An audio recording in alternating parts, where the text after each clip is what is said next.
Hello, welcome back to the YouTube channel of Bethel Evangelical Free Church Hanley. I'm Pastor Gervais Charmley. This is another historic Cumbrian coastline church. This is the Church of St Michael and All Angels, Bootle. Not the more famous Bootle in Liverpool, of course, but this is Bootle in Cumbria.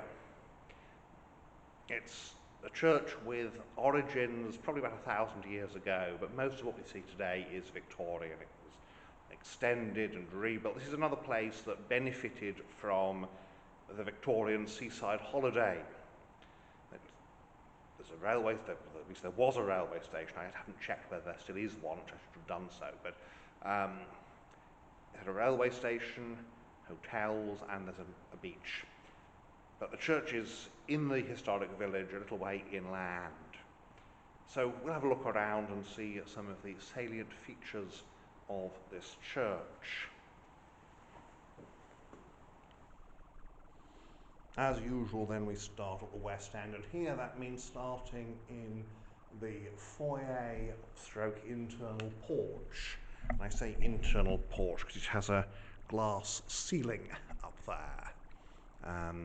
This is, of course, to keep out drafts. So there's actually double doors at the west end, and then you pass through into the nave, pausing to look at the 15th century font with its carved armorial panels. Again, you have here the usual issue that comes with seaside churches, which is seating for the summer months for the visitors. Not so much an issue these days, but it certainly was back in the day, and here it's been provided for with two big transepts. The ceiling, the lights here, these are originally oil lamps that have been converted to electricity. You can see there are some on the walls as well. We proceed along here. The great use of transepts is that you can make them flexible. So here you've got a vestry bit at the end there. You can see that the pews in the transepts face towards the pulpit. They are designed, they're not transepts for side chapels, they're transepts for seating. And we have stained glass windows in the transept. So this is here the north transept. See column in the middle, because the idea is seating capacity. And here's the pulpit, Victorian, and over here the south transept, and in front of it the lectern. So we go into the south transept because that's the one that's most open, that's the one that doesn't have a vestry at the end.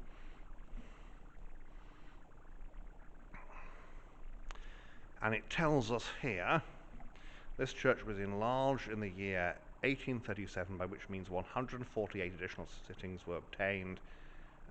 This is not the form that it has now. This is its previous enlargement. There's a memorial there to Richard Hutton, who was the rector here, and the date there is 1704. You see, we've got skulls and bones, which is memento mori, and not that he was a pirate, although, of course, myths and legends will always arise about these things.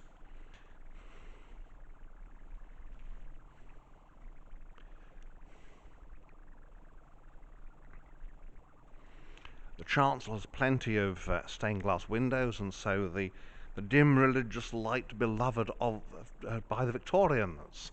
They loved their dim religious light.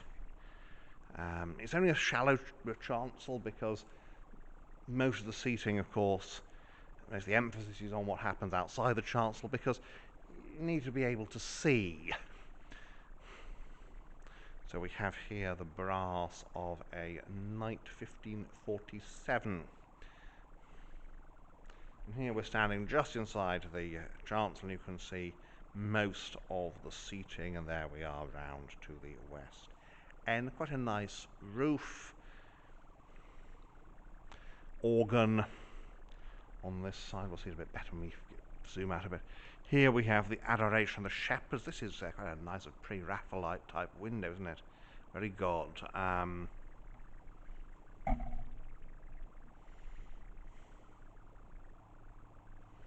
And there's the east window, Christ in Majesty.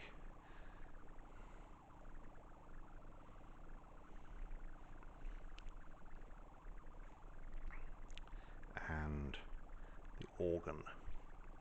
So that is the inside here at St Michael's, Bootle. You can see a little bit of water damage on the west wall. And this is the thing, where the wall and the roof meet, that's where you get leaks for the most part, because things move over time, particularly given that this is a medieval building that's been massively enlarged, but there's still some medieval bits, particularly here in the chancel. So we'll go outside and have a look around, and there we'll see some of the medieval elements. And so here we are outside of Bootle. There's a main road behind the camera, so maybe a little bit of car noise, so I'll be fairly brief here. But you can see here Victorian tower. The medieval church would not have had one, and until the Victorian era there was no tower here, but nice impressive tower there. And so we'll have a look around at the rest of it as the traffic goes zooming past. So we're starting here on the south side, largely because it's, of course, where the sunlight is. You can see there's the stair turret on the tower, and you can see that the tower and the nave are rather different. The nave is earlier rebuild, and the nave would have been at one point rendered. Graves in the churchyard, and let me carry on around here.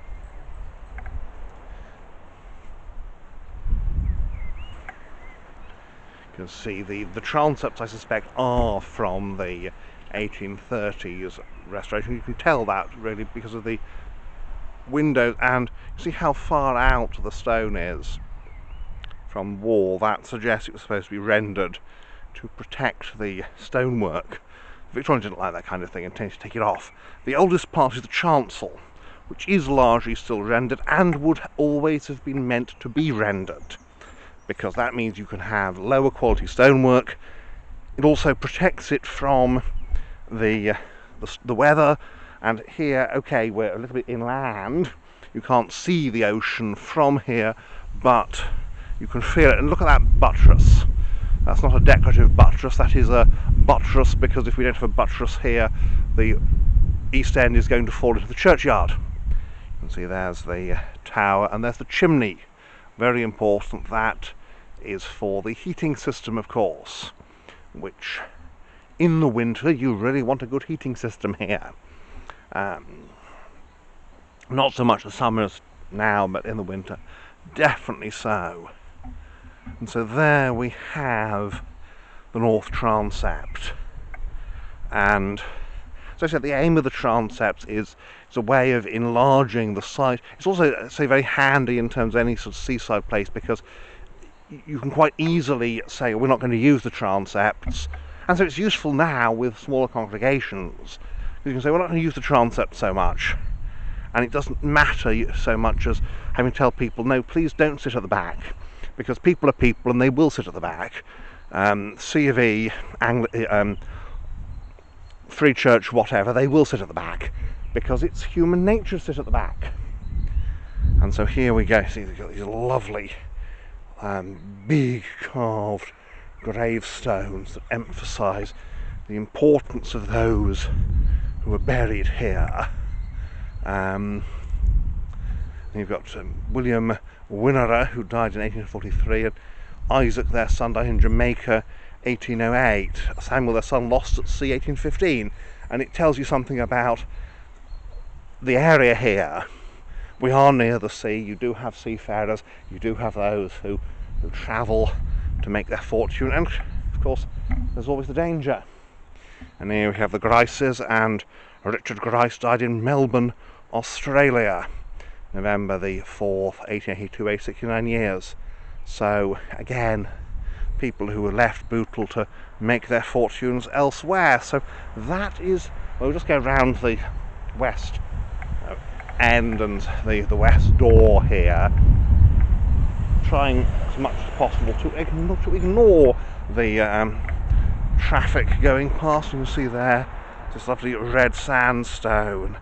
Because by the time this is built, the emphasis is on, we want this to be an attractive building, we want to have the stone exposed, whereas the older parts, so we just cover this with render so we can have this rubble, rather untidy rubble masonry.